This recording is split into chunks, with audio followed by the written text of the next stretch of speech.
मुल्क के तकसीम में मुसलमानों का किरदार बिल्कुल नहीं रहा, बल्कि मुल्क की तकसीम में मुस्लिम लीग और हिंदुत्व का एक अहम किरदार रहा।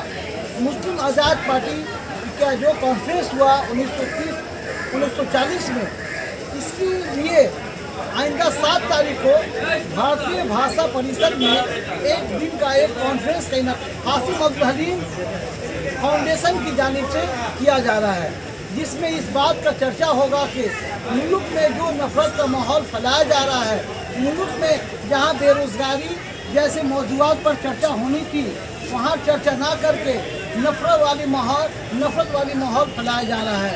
इसी के खिलाफ हासिम अब्दुल हलीम फाउंडेशन की जानिब से आइंदा 7 तारीख को भारतीय भाषा परिषद में एक बैनुल-अक़वामी कॉन्फ्रेंस का इनेकाद किया गया है, जिसमें इस बात का चर्चा किया जाएगा कि मुल्क की तकसीम में आम मुसलमानों का या मुसलमानों का कोई रोल नहीं रहा, बल्कि सिर्फ जिन्ना का और हिंदुओं का रोल रहा। इसी चर्चा में आइंदा 7 तारीख को इस बात को शामिल किया जाएगा। इसी सिलसिले में आज कलकत्ता प्रेस कॉन्फ्रेंस में एक प्रेस कॉन्फ्रेंस हुआ, जिसमें सायरा हलीम, फवाद हलीम, प्रोफेसर महदूद इस्लाम समेत दीगर मुक़र्रिरीन ने अपनी बातें रखी। मैं साजिद परवेज, पैगाम टीवी, कोलकाता। आइंदा 7 मई को कलकत्ता के भारतीय भाषा परिषद हॉल में हासिम अब्दुल हलीम मेमोरियल फाउंडेशन की जानिब से एक रोज़ा सेमिनार का इनेकाद किया गया, जिसके अनवान गैर मुनक़सिम हिंदुस्तान और आज़ाद मुस्लिम कॉन्फ्रेंस 1840 है। Assalamu alaikum. Peace be upon you, upon myself, upon all the creatures living in this world or in universe. I am glad that I won't be able to speak in Bengali. Since Urdu is my mother language, I will go through in Urdu, but I have at sometimes I will also repeat this in Bengali. जंग आज़ादी में हिस्सा लेने वाले मोहब्बे वतन माने হচ্ছে যারা वतन संगे खूब लव अफेक्शन था, जिनमें मुख्तलिफ मज़ाहिब, मुख्तलिफ ज़ुबान, मुख्तलिफ रंग, मुख्तलिफ इलाक़ों के रहने वालों ने बढ़ चढ़ कर हिस्सा लिया और जानी और माली कुर्बानियाँ पेश की। इस जद्दोजहद आज़ादी से किसी ने जी चुराया तो वो हिंदुत्वा फोर्सेस थी। उन्होंने न सिर्फ जंग आज़ादी में हिस्सा न लिया, बल्कि हमारे दुश्मन अंग्रेज़ों से मिलकर उनके साथ चलने को तरजीह दी। सावरकर ने अंग्रेज़ों को ख़त लिखकर आम माफ़ी नामा मांगी, जो हमारे मुल्क के लिए एक बदनुमा था। अगर हम तहरीक जंग आज़ादी की बात करें तो हमें मालूम होगा कि उसकी तहरीक 1930 से शुरू हो गई थी और इस जद्दोजहद में हमारे हज़ारों उलमा, मुफक्किर और आज़ादी के मतवालों को जान गंवानी पड़ी थी।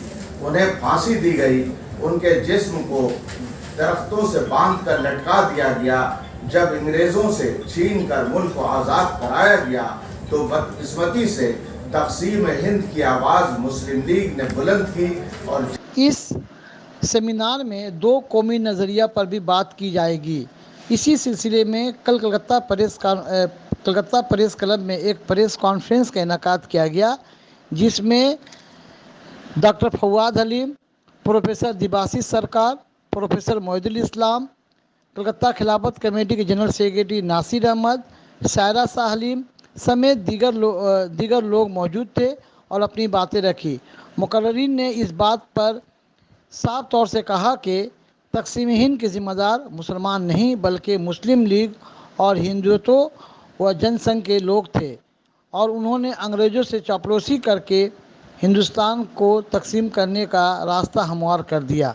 आइंदा 7 तारीख को भारतीय भाषा परिषद में जो सेमिनार का इनेकाद किया जा रहा है, इसमें गैर मुनक़सिम हिंदुस्तान के सिलसिले में पूरी बात होगी, जिसमें मुल्क और बैनुल-अक़वामी सतह के मारूफ स्कॉलर्स और तारीखदान शिरकत करेंगे। ये 7 तारीख को जो भारतीय भाषा में जो प्रोग्राम होने जा रहा है, इसका क्या मकसद है? हम आपको आसान लफ्ज़ों में बतलाएं। अभी हुकूमत का जो रवैया है, ये इनका रवैया वो ये हो रहा है कि جو ہندوستانی مسلمان ہے انہوں نے پاکستان کے لیے ایک الگ ملک بنانے کے لیے انہوں نے اپنا دعویٰ ٹھوکا تھا، ہے نا. تو جب پاکستان بن گیا تو ان لوگوں کو ہندوستان چھوڑ کے چلے جانا چاہیے، جبکہ یہ ہسٹری کا جسٹ اپوزٹ ہے. وہاں یہاں پہ جب مسلم لیگ نے پاکستان کے وجود کو اٹھایا اور 2 نیشن تھیوری کا معاملہ جب اٹھایا تو اس وقت میں اپوز کرنے والے 80% آف دا آرگنائزیشن مسلم آرگنائزیشن انہوں نے اس کو پوری طرح سے اس کو نکارا کہ یہاں پہ چاہے جمعیت اہل حدیث لیجئے، جمعیت العلماء لیجئے، جماعت اسلامی لیجئے، آپ جتنی بھی آرگنائزیشن لیجئے، یہ سبوں نے زبردست طریقہ کا اپوز کیا تھا، ہے نا. تو پاکستان بنانے میں ہمارا کوئی ہاتھ نہیں ہے، اور پاکستان بنا تو ہمیں خوشی نہیں ہے، بلکہ یہ تو ہمیں کاٹ کر کے، ہمارے خاندان کو کاٹ کر کے کچھ لوگ چلے گئے وہاں پہ، اور وہاں پہ بھی ان کو سکون نہیں ملا، وہاں سے پھر چلے گئے یورپ اور امریکہ اور مڈل ایسٹ. سر مولانا آزاد نے 2 قومی نظریے کی سخت مخالفت کی، اس کے باوجود بھی ہوا، کیونکہ ایک گروپ چاہتا تھا کہ ہندوستان پاکستان کا ڈیوائیشن کرایا گیا، لیکن لوگ انگلی اٹھاتے ہیں کہ نہیں، اس میں مسلمانوں کا بہت بڑا ہاتھ ہے. ایک چیز آپ کو یہ بتلائیں، اگر آپ تاریخ میں جائیے گا، ہسٹری میں جائیے گا، یہ جو مسلم لیگ ہے، یہ آپ اس کو جو آپ کہہ رہے ہیں نا کہ RSS اور یہ جس طرح کا یہ گروپ تھا، ویسے ہی گروپ یہ بن کر کے مسلمانوں کے جو مسلم لیگ کی طرف آپ کا اشارہ ہے. مسلم لیگ نے ان لوگوں کو ہر طرح سے ورگلایا، مارا پیٹا، ان لوگوں کو ہر طرح سے منہ بند کرنے کی کوشش کی، اور یہ ایک بہت بڑا سانحہ ہے کہ پاکستان کا وجود ہوا. نہیں تو پاکستان کا ہم لوگ مسلمان جو ہے وہ کبھی اس چیز کے لیے تیار نہیں. گاندھی جی بھی سخت مخالف تھے.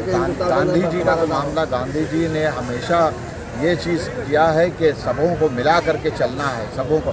آپ کو کلکتہ خلافت کمیٹی میں مہاتما گاندھی کے اس کے اوپر میں کلکتہ خلافت کمیٹی چلی، اور اس کے صدر بھی پاسٹ پریزیڈنٹ میں سے مولانا ابوالکلام آزاد تھے.